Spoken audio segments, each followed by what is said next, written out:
Isa alejselam, odnosno Isus, prvi dio. Rođenje Isaovo alejselam. Osim što Hazreti Merijema, odnosno djevica Marija, spada u najbolje žene ikad stvorene, ona kod Allaha svemilosnog, samilosnog, ima još jednu posebnu počast koja se oživotvorila u odredbi njegovoj da upravo ona bude majka Mesiha Isa alejselam, to jest Isusa, poslanika koji je jedan od uzvišenom Allahu najdražih i najbližih stvorenja. Jedne prilike, dok je Merijema bila u ibadetu, iznenada je u unutrašnjosti svog boravišta ugledala prelijepog nepoznatog mladića i to je, kao i svaku čestitu čednu djevojku, prepalo, jer se pobojala da nije došao sa nemoralnim namjerama. Međutim, njen strah kratko je trajao, jer je on požurio da se predstavi, pa je tako ona saznala da je to Džibril, Gabriel, plemeniti melek, odnosno anđeo, uzvišenog Allaha i zaslanik koji joj je došao u obliku savršeno stvorenog mladića. Njen početni strah se pretvorio u začuđenost kad joj je Džibril prenio poruku od gospodara njenog da je svrha njegovog dolaska u tome da ona, Allahovom odredbom, treba da dobije Mubarek sina. Ispomeni u knjizi Merijemu, kad se od ukućana svojih na istočnu stranu povukla i jedan zastor da se od njih zakloni uzela. Mi smo k njoj meleka Džibrila poslali i on joj se prikazao u obliku savršeno stvorenog muškarca. Utičem se milostivom od tebe, ako se njega bojiš, uzviknu ona. A ja sam upravo izaslanik gospodara tvog, reče on, da ti poklonim dječaka čistog. Kako ću imati dječaka, reče ona, kad me ni jedan muškarac dodirnuo nije, a ja nisam nevaljalica. To je tako, reče on. Gospodar tvoj je rekao, to je meni lako. I zato da ga učinimo znamenjem ljudima i znakom milosti naše. Tako je unaprijed određeno. I ona zanese i bremenita se skloni daleko negdje. Kur'an, 19. sura, od 16. do 22. ajeta. Tada je, dakle, Allahovom voljom Merijema ostala u drugom stanju, a da u njenoj utrobi nije bilo prisutno ničije sjeme, osim njenog vlastitog, to jest njene jajne ćelije. Tako da je i njoj postalo jasno da će njen sin biti samo od njenog sjemena i da niko neće biti njegov otac.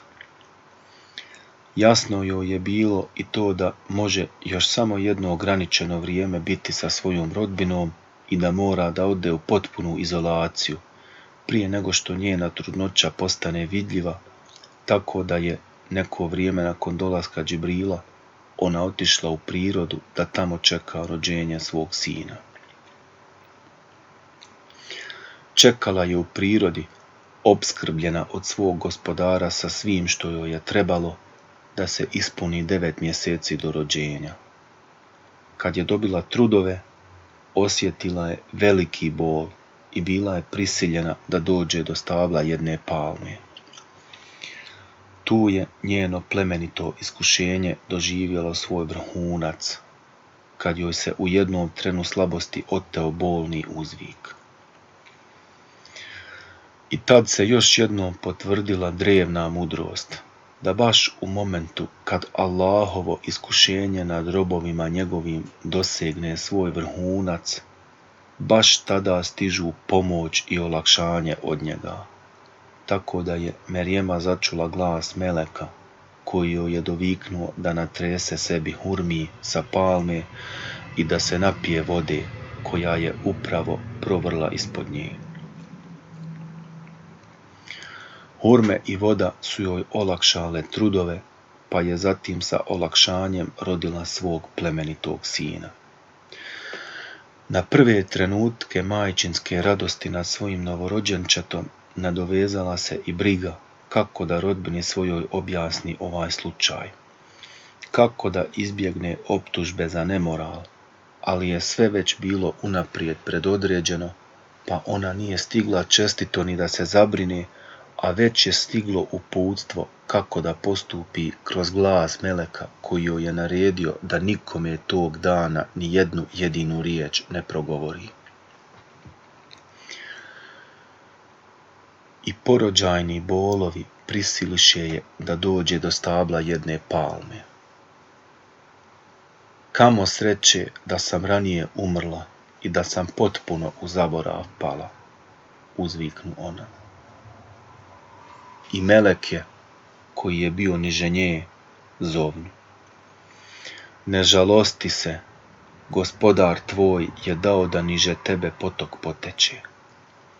Zatresi palmino stablo, posuće po tebi datule svježe, pa jedi i pij i budi vesela. A ako vidiš čovjeka kakvog, ti reci, ja sam se zavjetovala milostivo da ću čutati i danas ni s kim neću govoriti. Kur'an, 19. sura, od 23. do 26. ajeta. Kad se vratila svojoj rodbini, noseći u naručju bebu, među njima je zavladala velika pometnja i nevjerica. Čuđenju nije bilo kraja.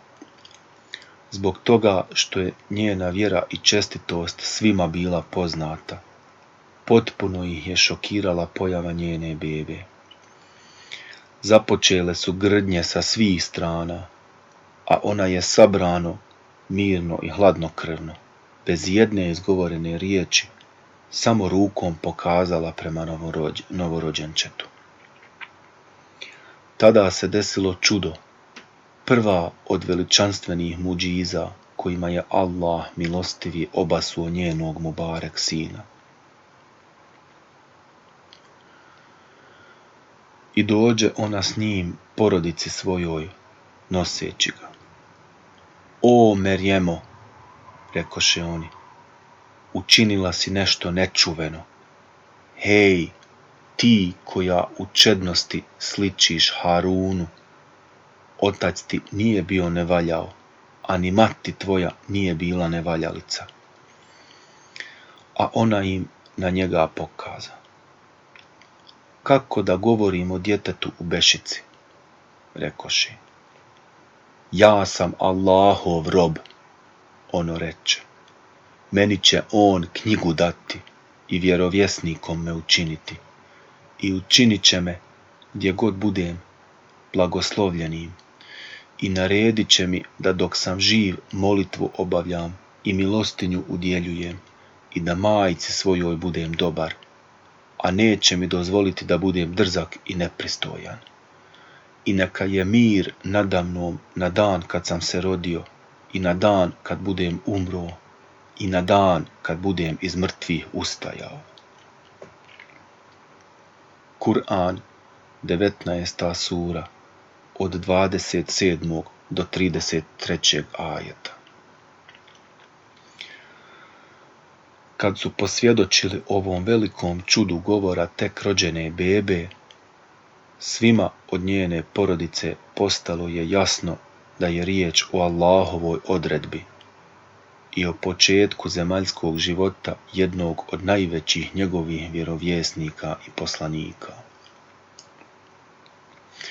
Ovo je unijelo mir u njihova srca i još više povećalo veliku ljubav i poštovanje koju su inače gajili prema svojoj rodici Merjemi.